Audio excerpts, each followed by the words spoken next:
Good morning, students of class 9. Welcome back to the e-classes. I hope all are fine and safe and doing your regular studies at home. Let's continue our lesson in history. So the title of the lesson is Pastoralist in the Modern World. In our previous class, I've told you already, pastoralist means the people who graze animals. And in the modern world, we have talked about their names. Pastoralists are not included in the history, as if they do not belong to this modern world. They are of very little importance, as if, but they were also part of the history. And we have talked about nomads also, people who keep on moving from one place to another for selling things or for grazing animals. They never live in one place. They are called nomads. We have talked about that. And in India and around the world, many pastoralists live in various places, mountains, plains, deserts, fertile plains. They live. And first we'll talk about India, then we'll talk about Africa. So we are talking about India now. Pastoral nomads and their movement. How they move in India. We'll talk about that. Sometimes they move according to the season. Sometimes they move according to the dry and wet season, or winter or summer. In this way, we'll talk about these people at various places. First we'll talk about in the mountains. High up in the mountains in the northern border of our country, Gujjar Bakarwals. They are very famous. The names are very famous. They are herders, great herders. Gujjar Bakarwals of Jammu and Kashmir. In Jammu and Kashmir, high up in the mountains, you will find pastoralists, and they are called Gujjar and Bakarwals. They are from Jammu and Kashmir, are great herders. They are great herders. They look after their herds of goat and sheep. So they keep goats and sheep. They migrate to this region in the 19th century in search of pasture and fodder for their animals. These people came over here during the 19th century and they settled there. They made that place their home. So they migrated to this region, Jammu and Kashmir, in the 19th century in search of pasture. Pasture means grassy field, land. So, number 2. Slowly, after many decades, slowly they establish themselves in this area. Establish means set up. They began to live there. They established these areas, Jammu and Kashmir, high up in the mountains, themselves in this area. So now, number 3, in winter, as you know that high up in the mountains during winter the snow falls. And everything is covered with snow. In winter, when the high mountains were covered with snow, when it snows, they lived with their herds in the low hills of the Shivalik range. As the winter sets in, they begin their downward movement towards their winter grazing ground. At the foot of the mountain or hills, these hills are called Shivalik range. They come down slowly. They do not come down fast. They come down slowly. They have a time period. They must reach at the foothill by a certain time. So they know exactly what they have to do and how they have to travel.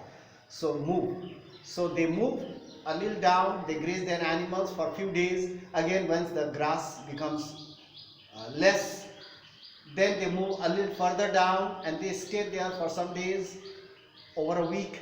Then again they move down. They do not stay in one place completely. Otherwise the animals will uproot the grass and they will have no grass in the next season. So they move. They know exactly how many days they have to sit or stay in one area. And they again move down. Again they know how many days they have to sit. In this way, the downward movement starts once the winter sets in. So in winter, when the high mountains were covered with snow, they live with their herds. They move downwards with their animals. In the low hills, they come down in the Shivalik, that is their winter grazing ground down. By the end of April, they reach down there and they graze their animals in the low hills. And once April, the month of April sets, at the end of April, they began their upward march. Again, they will have to go up.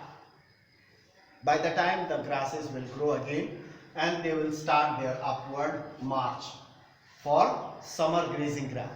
During summer they go up, during winter they come down. So the upward is a summer grazing ground, the downward is the winter grazing ground. So for their summer grazing ground, up they move upwards. Once the April month ends, they begin their upward movement for their summer grazing ground. So they keep on moving, they never sit in one place, they never live in one place. Several families, there are many families who look after their animals, great herders. Several families join this movement with their herds. They have their herds, they keep on moving. They graze their animals and move up. Again they graze the animals and after some days they move up. So in this way, forming what is known as kafila. In Hindi or in their language we call it kafila. Kafila is an Urdu word. So it is known as kafila, and in English we call it caravan. So a long line of people and animals and goods traveling together, moving together, that's called a caravan, or in Hindi and Urdu we call it kafila. So forming what is known as kafila or caravan. So number 6, with the onset of summer, once onset means starting. Once the summer starts at the low hills, in the plains, near the plains, with the onset of summer, the snow melts high up. In the mountain, the snow melts. And the mountainside were lush green, lush means thick green grass, and provide rich nutrients. Varieties of grasses they grow. Thick grasses, right? So, very lush green and provides this grass, fodder, pasture, give rich nutritious forage. Forage means grass for the animals. And you see that they keep on moving. In this way, they will help the environment also. Ecological balance they maintain, because they never graze their animals in one place. It will destroy the ecology and environment. So along with that, their animals will manure the hillsides, and naturally the animals will provide manure to the hillsides, and the hillsides will provide fodder, rich fodder, nutritious fodder for the animal. You see that how these their herders help the environment by manuring the hillsides, and the hills will provide nutritious, thick, lush green grass. So in this way they maintain the balance of nature. So you can see there their movement will help the nature. So in this way we'll continue some more. There is a lot of things that have to be learned. So this much for today. There are 6. You can read this out. It is very clear, I think. You can read it out. We are doing pastoralists in the modern world. You can open your history book. You can see that pastoralists in the modern world. Pastoral nomads and their movements, that is 1.1 in the mountains first. Then we'll talk about later on, after finishing the more are there. After that we'll talk about in the plateau regions, in the dry central India. Then we'll talk about the pastoralists of the desert areas. Then after that, how their lives were impacted by the colonizers. And not only that, we'll talk about the pastoralists of Africa also. So there are a lot of things to understand about these people, because they are also part of the history. So that's all for today. We'll meet in the next class, and thank you for watching the video. That's all for today. You can go through this properly.